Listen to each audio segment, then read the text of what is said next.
Welkom op onze eerste activiteit van het nieuwe jaar. Traditiegetrouw nodigt de Vlaamse Volksbeweging Schoten een politicus of journalist uit om de politieke toestand te duiden. Het wordt kiezen tussen onder andere de supernatiestaat die Verhofstadt voorstaat of een democratische instelling waarin de lidstaten nog eigen soevereiniteit kunnen inbouwen. In elk geval mijn dank aan de afdeling van de VVB hier in Schoten om mij uit te nodigen. De Europese Commissie wordt geacht de hoeder van de Europese verdragen te zijn en na te kijken op de naleving van EU-wetgeving in de Europese lidstaten. Het Europees Parlement als derde grote EU-instelling is een parlement dat 766 leden telt op dit moment. Na de Europese verkiezingen van mei aanstaande zullen er nog 751 leden zijn. Er zijn 20 commissies in het Europees Parlement, er zijn 7 politieke fracties in dat Europees Parlement, 23 verschillende werkingstalen. Het is de enige instelling op EU-vlak waar alle talen eigenlijk, of laten we zeggen alle officiële talen van de lidstaten aan bod kunnen komen. In tegenstelling tot de Raad en de Europese Commissie waar men werkt met een beperkt aantal talen. Meestal zijn dat 3 werkingstalen, het Frans, het Engels en het Duits. Maar in het Europees Parlement kan iedereen in zijn eigen taal spreken en ook de debatten in zijn eigen taal volgen en ook stukken indienen in zijn eigen taal. Het principe is dat niemand mag benadeeld worden ten opzichte van de anderen. Er is een ander gebouw voor meer dan 100 miljoen euro gekocht. En dat is men op dit moment aan het afbreken, dus er wordt iets nieuws opgebouwd. En de kosten daarvan, dat mogen wij niet weten. Ik heb daar vragen over gesteld in oktober. En de voorzitter van het Europees Parlement heeft tot op de dag van vandaag nog altijd geen antwoord gegeven. Men kan de democratie op nationaal vlak niet meer laten spelen, omdat op Europees niveau wordt beslist dat het beleid daar moet gevoerd worden. De Vlamingen bij de grootste nettobetalers in de hele Europese Unie. Wat zijn nettobetalers? Nettobetalers zijn de landen, of in ons geval de regio's, die meer aan de Europese Unie afdragen dan ze eruit terugkrijgen. Nu zult u zeggen, het is normaal dat er landen zijn die meer afdragen dan ze terugkrijgen. Bij anderen is dat niet zo het geval. Dus een vorm van solidariteit zou men kunnen zeggen binnen de Europese Unie. Alle schouders kunnen niet dezelfde lasten dragen, dat is allemaal waar. Maar wij zeggen in elk geval dat we een beetje de filosofie die in Amerika is ontstaan bij het begin van de Amerikaanse onafhankelijkheid, en dat is het principe van de no taxation without representation. Men kan niet belast worden zonder dat men zelf ook mee kan praten over de manier waarop ons belastinggeld besteed wordt. De vaststelling, denk ik. Er bestaan heel merkwaardige overeenkomsten tussen België en de Europese Unie. Eerst en vooral zijn zowel de Belgische staat als de Europese Unie kunstmatige en broze constructies waar er een permanent gekibbel bestaat over bevoegdheden. Ik moet er u geen tekening bij maken wat het allemaal betekent in België.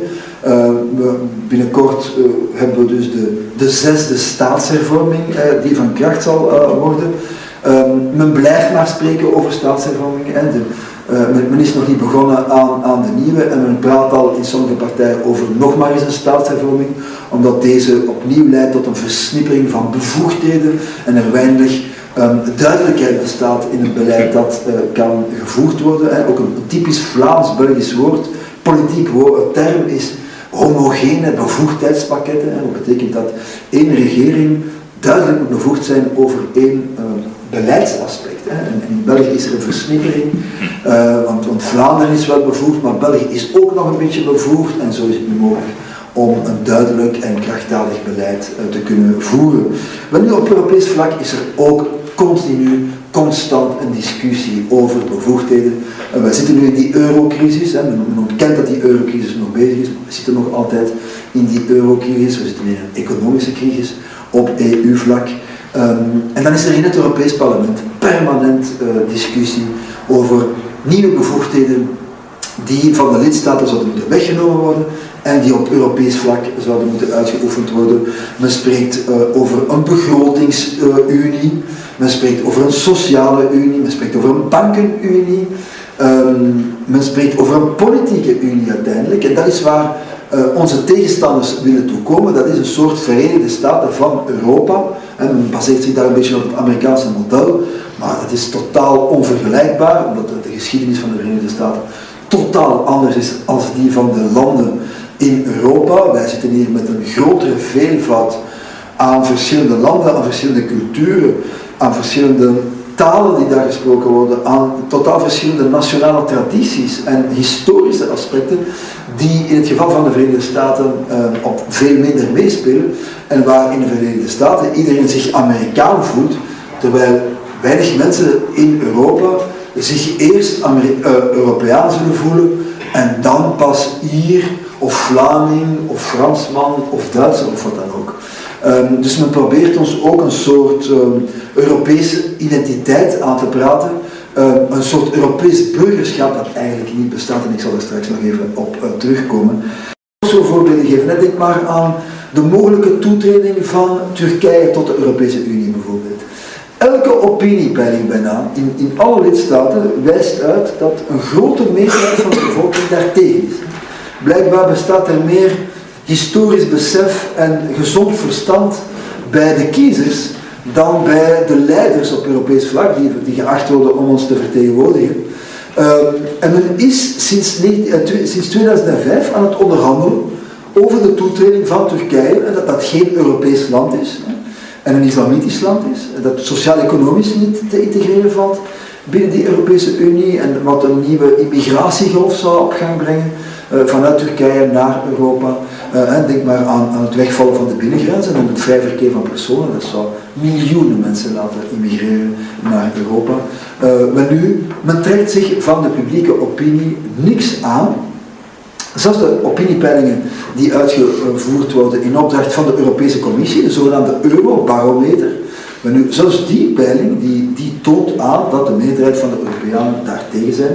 En men heeft gezegd, kijk, de Turken moeten zich houden aan een aantal voorwaarden. Maar nu, de Turken houden zich helemaal niet aan de voorwaarden.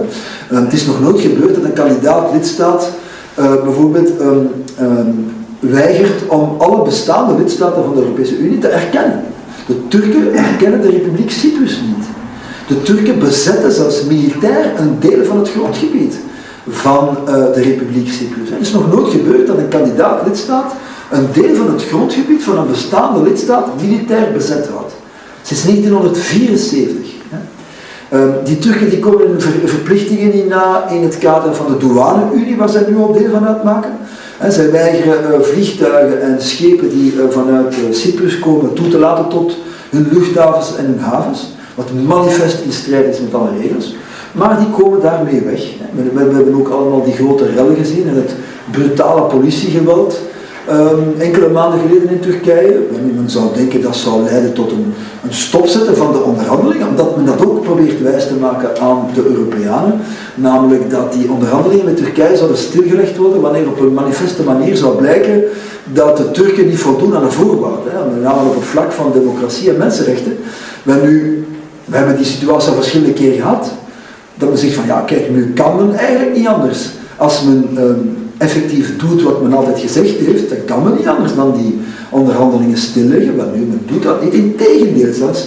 Want na die rellen aan Gezi-Park, waar dat brutale politiegeweld is tentoongespreid geworden, enkele weken daarna heeft men beslist dat er 2 nieuwe hoofdstukken zouden geopend worden van die 35 hoofdstukken in het onderhandelingspakket met Turkije. Dus die Erdogan, die islamistische would-be-dictator Erdogan, die is beloond geworden voor zijn brutaal politieoptreden door de Europese Unie. Dus kan men daar uiteindelijk nog de Turken iets kwalijk nemen, zeg ik, als het blijkt dat die Europese Commissie zelf en ook de Europese Raad en het parlement eigenlijk op een manifeste manier ook zichzelf, zijn eigen regels niet au serieus neemt en daarmee eigenlijk ons allemaal op een permanente manier bedriegt. Wat Sarkozy daar nu doet, het terugsturen van die Roma-zigeuners naar hun land van herkomst, dat doet ons terugdenken aan de donkerste bladzijden van de vorige eeuw. Je ziet onmiddellijk waar ze naartoe willen gaan. Maar dat kan toch niet, dat een lidstaat, een land, niet meer zelf over zulke zaken kan beslissen. Zeker als we dan zien dat er gezamenlijke beslissingen genomen worden, waar dan landen als Slowakije en Slovenië mee beslissen wat er eigenlijk moet gebeuren in landen als Duitsland of België of Nederland.